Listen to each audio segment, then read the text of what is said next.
Believe and be strong. Percayalah dan jadilah kuat.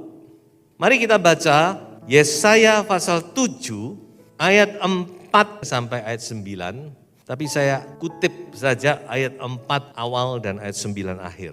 Teguhkanlah hatimu dan tinggallah tenang. Janganlah takut dan janganlah hatimu kecut. Jika kamu tidak percaya, sungguh kamu tidak teguh jaya. Salah satu senjata utama dari iblis untuk menghancurkan anak-anak Tuhan, yaitu lewat ketakutan. Perhatikan, jadi iblis berusaha membuat kita jatuh lewat rasa takut. Dan itu saudara-saudara, memang itu kelemahan manusia, fear. So itu kita harus mengerti hal ini. Dan kalau saya renungkan saudara-saudara, rasa takut itu kadang berlebihan. Bagaimana yang saya maksud? Jadi kita ini ibaratnya misalkan kita ini sudah berjalan atau masalah yang kita hadapi itu sampai A, B, C, D, E gitu ya. Sampai E katakanlah. Kita ini sudah berpikir F, G, H, I, J gitu. Gimana kalau nanti K? Bagaimana kalau L? Bagaimana kalau M, N? Sampai Z sudah kita pikirkan. Padahal masalahnya baru sampai E. Itu yang saya maksud. Pikiran kita terbawa. Apalagi kalau seorang pemikir. Kan enggak salah. Orang kan harus punya rencana, punya persiapan dan sebagainya. Betul. Enggak apa-apa. Kita mau mengantisipasi itu baik sekali. Tetapi yang tidak baik itu kalau ketakutan menguasai kita. Dan kecenderungan kita pasti akan ke arah situ. Pasti akan takut. Dan itu seringkali terjadi dalam kehidupan kita. Dan itu Tuhan tidak inginkan. Sebab itu kalau sudah perhatikan dalam Alkitab selalu Tuhan berbicara, jangan takut. Coba sudah cek dalam Alkitab berapa banyak kali Tuhan selalu, terlebih ketika Tuhan bertemu dengan kita, dengan manusia. Pertama-tama yang diucapkan apa? Jangan takut. Jadi rasa takut itu saudara-saudara banyak membuat kerugian. Amsal berkata kalau orang itu takut maka lemahlah kekuatannya. Belum berperang, orang itu sudah diliputi ketakutan, pasti sudah lemah dulu. Sudah enggak punya semangat. Dan satu hal lagi, rasa takut itu bisa membuat kita salah langkah. Nah ini yang harus kita waspadai. Karena kita takut, lalu kita cari pertolongan yang tidak pas. Kita salah langkah. Nah itulah sebabnya kita mau melihat satu contoh dari firman Tuhan. Sehubungan dengan ayat pokok ini. Jadi saya belum lari dari ayat pokok. Mari kita melihat sebuah cerita di sini. Saudara-saudara perhatikan latar belakang dari ayat yang saya bacakan tadi itu sebenarnya adalah kejadian yang menimpa Raja Ahaz. Raja Ahaz itu raja selatan, Raja Yehuda. Kita tahu kerajaan Israel sesudah Salomo pecah, utara dan selatan. Dan ini dua ini terus cengkere, terus musuhan terus. Nah pada masanya Raja Ahaz, dikatakan raja yang di utara itu namanya Raja Pekah, dia bergabung dengan Aram yang namanya rajanya Rezin, menyerang Yehuda. Melawan Israel aja sudah cukup parah karena Yehuda itu cuma 2 suku ya, Yehuda sama Benyamin, yang 10 suku semua di atas. Sekarang Israel gabungan dengan Aram menyerang Yehuda. Dan apa yang dikatakan oleh firman Tuhan, Ahaz ketakutan, dia gemetar. Dikatakan seperti pohon yang ditiup angin, goyah dia. Nah, singkat cerita saudara-saudara, maka Nabi Yesaya datang. Itu masa itu Nabi Yesaya yang melayani saudara-saudara. Dan Nabi Yesaya berkata ayat tadi, jangan takut, percaya kepada Tuhan. Percaya kepada pelindungan Tuhan. Jangan takut. Kalau kamu masih ragu, coba kamu minta satu tanda dari Tuhan. Supaya kamu yakin kalau Tuhan benar-benar akan menolong kamu. Dan Ahaz berkata gimana saudara? Aku enggak mau mencobai Tuhan. Nah, ini agak intermezzo sedikit di sini ceritanya.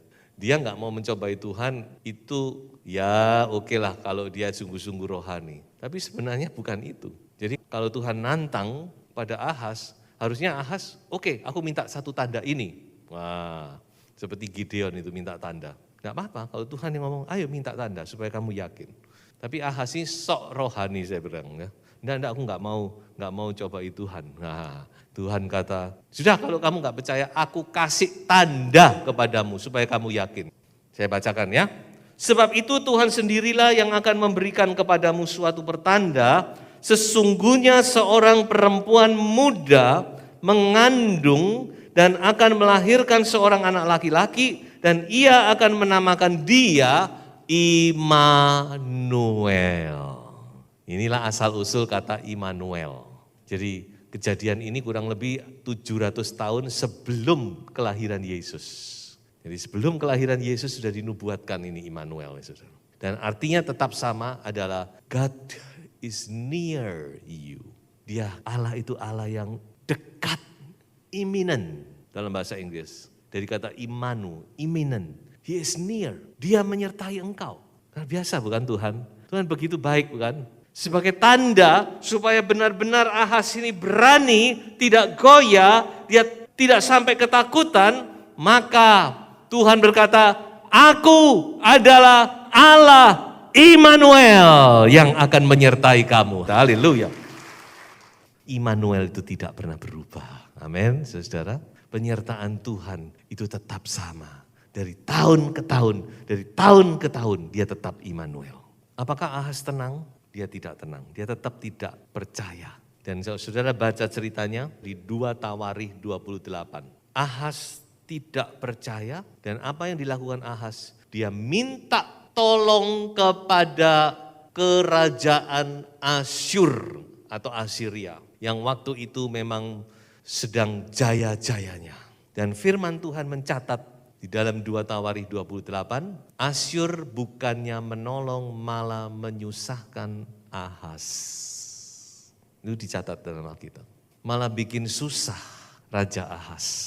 Dan akhir dari Raja Ahaz sungguh menyedihkan. Dia akhirnya meninggalkan Tuhan, dia akhirnya berpaling kepada Allah lain, dan tambah lama tambah tidak karu-karuan negaranya, tambah rusak. Berawal dari sebuah ketakutan. Makanya saudara, ketakutan ini tidak bisa dipandang ringan. Oh, cuma rasa takut. Kalau itu dituruti saudara, kita bisa keliru jalan ini. Kita bisa keliru melangkah. Dan banyak lagi efek-efek yang terjadi. Sebab itu firman Tuhan berkata, jangan takut. Coba ayat yang pertama tadi. Teguhkan hatimu, tinggallah tenang. Janganlah takut, janganlah hatimu kecut.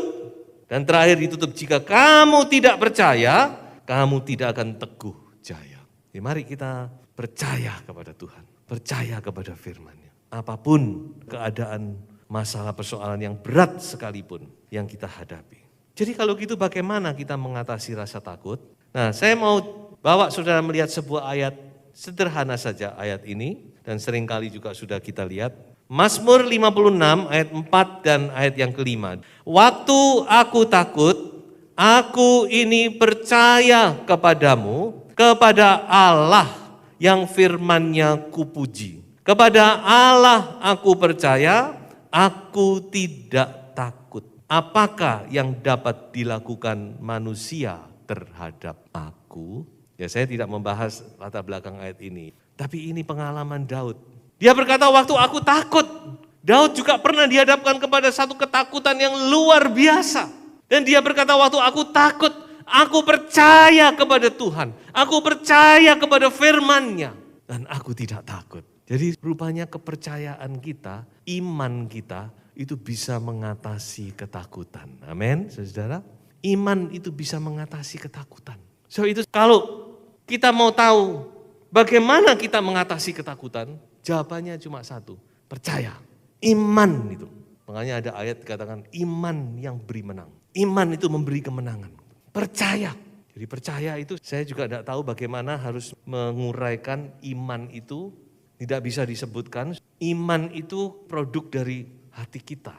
Tapi juga pikiran kita punya andil. Jadi bagaimana supaya kita ini beriman kepada Tuhan. Itu satu hal yang harus kita gumuli, saudara. Karena iman itu penting. Hari-hari ini penting. Juga untuk masa depan penting. Makanya betul itu yang dikatakan membekali anak itu dengan iman itu paling penting. Saudara. Karena satu saat semua itu tidak bisa menolong kita. Kepandaian, kepinteran, keahlian, koneksi dan semuanya sudah tidak bisa lagi mengatasi. Yang bisa mengatasi adalah imanmu, your faith. Imanmu itu punya peranan yang penting.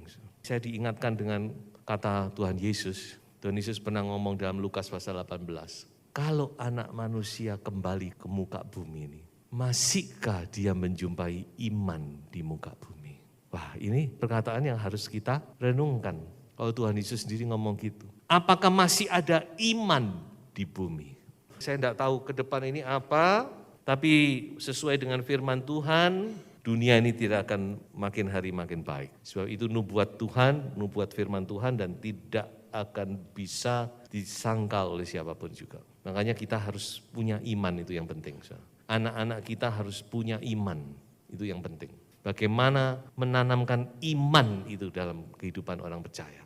Nah, sebab itu saya mau lanjut dengan bagaimana supaya kita bisa memiliki iman. Hanya 2 saja yang penting. Pertama, firman Tuhan berkata bahwa iman itu datangnya dari pendengaran. Mendengar firman. Iman timbul dari pendengaran. Dan pendengaran akan firman Kristus. Jadi telinga rohani ini penting, telinga. Jasmani rohani. Karena iman itu timbulnya dari pendengaran. Dari telinga turun ke hati. Nah, itulah firman rema namanya. Firman iman. Rema. Rema itu adalah firman yang diucapkan. Itu penting untuk kita memelihara iman, bahkan untuk menumbuhkan iman, kita perlu mendengar firman Tuhan. Mendengar rema. Dan kita perlu menangkap rema itu, saudara-saudara. Nah, saya selalu berdoa supaya Tuhan berbicara secara pribadi, karena Tuhan Allah Roh Kudus yang tahu setiap keadaan saudara, setiap kebutuhan saudara. Saya tidak tahu, tapi Tuhan tahu.